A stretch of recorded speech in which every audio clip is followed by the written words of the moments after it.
네, 현장 사진이 워낙 잔인해서요. 저희가 그림으로 보여드리고 있습니다. 지난달 17일 신고를 받고 출동한 구급대가 집에서 30대 아내를 발견했을 때 모습입니다.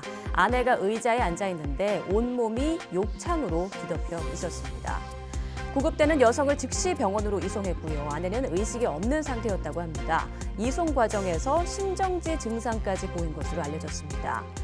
아내의 몸은 이렇게 곳곳이 욕창으로 검게 물들어 있었는데요. 피부가 괴사한 곳에서는 구더기들도 발견됐습니다. 결국 아내는 이튿날 숨졌습니다.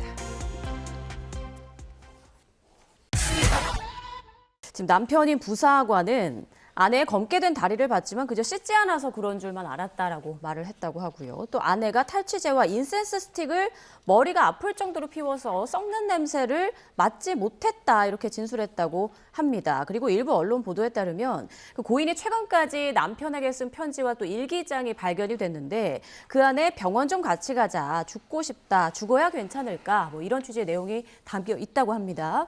자, 앞으로 지금 고인은 그러니까 피해자는 이미 사망한 상태고 앞으로 쟁점은 뭐가 될까요?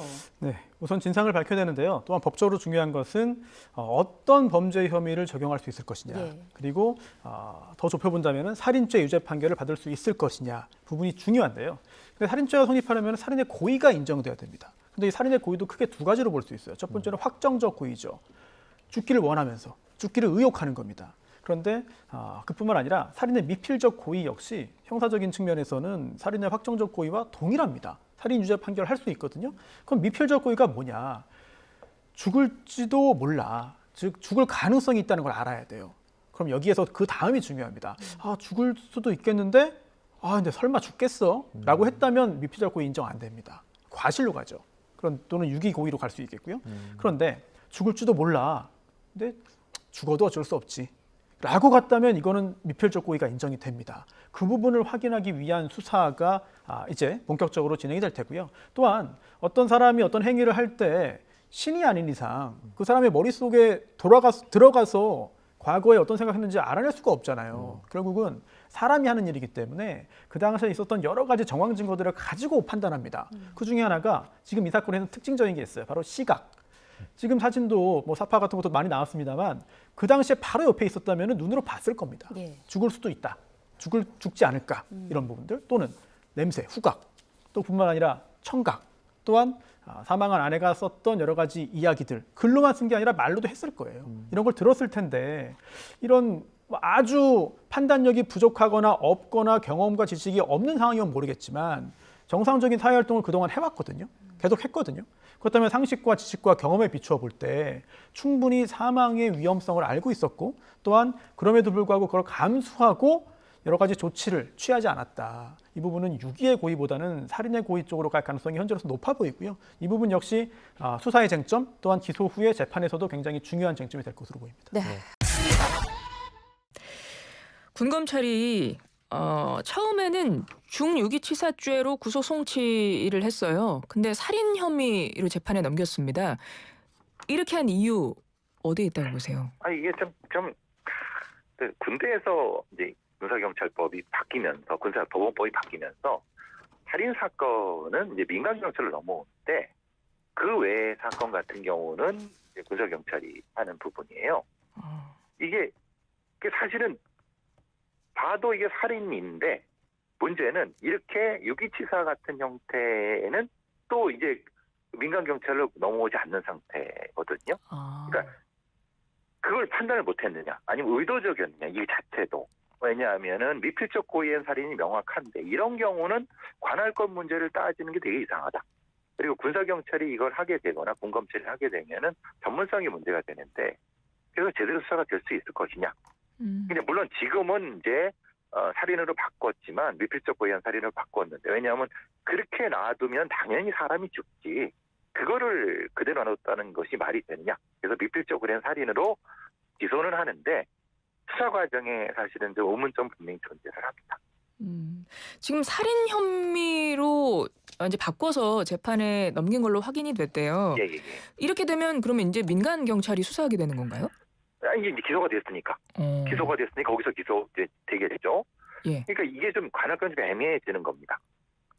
이게 살인이면은 이제 민간 쪽으로 넘어와야 되는데 이미 그렇게 돼서 넘어갔으면은 조금 애매한 부분이 분명히 존재를 하죠. 알겠습니다. 그러면 이 사건 하나하나 좀 짚어보겠습니다. 이게 아마 보도가 많이 되고 사실은 뭐 어떤 프로그램에서 영상을 통해서도 방송이 됐기 때문에 많은 분들이 이 사건에 대해서는 아시겠지만 여전히 그런 걸 봐도 지금 이해 안 되는 부분이 너무 많아요. 일단 첫 번째, 이게 수개월간 진행돼서 괴사가 일어났고 구더기도 막 몸에 생기고 그러니까 이제 부패가 됐다는 건데 굉장히 큰 악취가 났을 거라고 생각이 듭니다. 그리고 실제 거기 이제 들어가셨던 소방관 분이 들어갔을 때 일단 대변 냄새도 굉장히 심했다고 하거든요. 근데 남편은 뭐라 그랬냐? 부인의 상태 몰랐다라고 했대요. 왜 이랬을까요? 왜 이래? 모를 수가 없잖아요. 그렇죠. 이게 조금 더 설명이 들어가면은 아까 제가 의자에 이렇게 거의 발을 누워 있는 상태인데 허벅지 뒤 종아리 뒤 살이 완전히 붙어 있는 상태입니다. 그러니까 녹았다고 하죠. 네. 그 당연히 그건 이제 부패 이상입니다. 그런데 그리고 그게 부패 냄새가 굉장히 심하고 더 충격적인 거는 온몸에 그 대변이 묻어 있었습니다. 본인이 움직이지 못하는데 대변을 누가 어떻게 묻혔을까요? 그게 되게 이상하지 않습니까? 그러니까 말하자면은 이 피해자분은 그 의자에서 그대로 꼼짝도 못하게 그 상태로 학대당했다고 보는 게 맞습니다. 그러니까 본인이 몰랐다고 하는 것은 그건 100% 거짓말이라고 생각하고 왜냐하면 일단은 육안으로 보면은 보입니다. 그 구더기가 올라가는 모습도 보이고 예. 그리고 이렇게 옆으로 썰어져 그 매년 부패 밑으로 흘러내리거든요. 그러니까 그 말은 뭐 본인이 변명하는 거고 제가 궁금한 거는 이게 혹시 죽어가는 몸에 소위 영혼을 가두는 일종의 과학적 행위 중에 하나가 아닐까, 세디즘적인 학대 행위가 아닐까라는 의심을 저는 합니다. 그래서 이게 이 사건 자체가 이 범인의 심리 상태를 면밀히 추적해봐야 된다고 저는 보는 거거든요.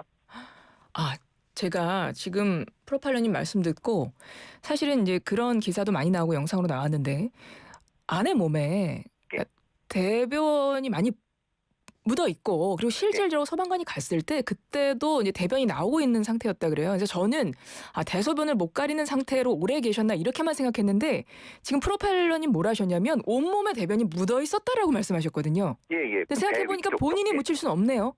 그럼요. 움직이질 못하는데 그럼 자기 손도 다 썩어서 붙어 있는데 움직이질 못합니다. 근데 만약에 남편이 뭐 이불 같은 걸 갈아줬대요. 그걸 갈아주고 이러는 과정에서 묻을 가능성은 없습니까? 그렇죠. 그랬다고 하면 그 상태인 걸 몰랐다는 게 말이 안 되잖아. 그렇죠. 그러니까 본인이 그 흔히 말하는 대변을 못 가리니까 그걸 가려줬다고 하면은 근데 갈아줬는데 그런 식으로 갈아줍니까? 그러니까 기저귀를 갈아준다는 얘기잖아요. 그렇죠. 그럼 그게 앞뒤가 안 맞잖아요. 그러니까 제 말씀은 이 행위 자체를 본인은 갈았다고 하지만 사실은 갈아준 게 아니고 이게 뭐냐면 뭔가를 먹어서 나온 게 아니라 이 배에도 구멍이 있고 그러니까 이게 소화 상태가 안 되는 겁니다. 장기가 다 부러져서 이게 다 흘러나오는 형태예요. 네. 근데 거기는 대변이 아니죠. 그럼 그 이전에 대변이 묻어 있었던 거예요. 이게 몇 번에 대한 현직 부사관이 전신오염과 피부 괴사 상태에 이른 아내를 병원에 데려가지 않는 등 유기한 혐의로 체포돼 군사경찰에 넘겨졌습니다.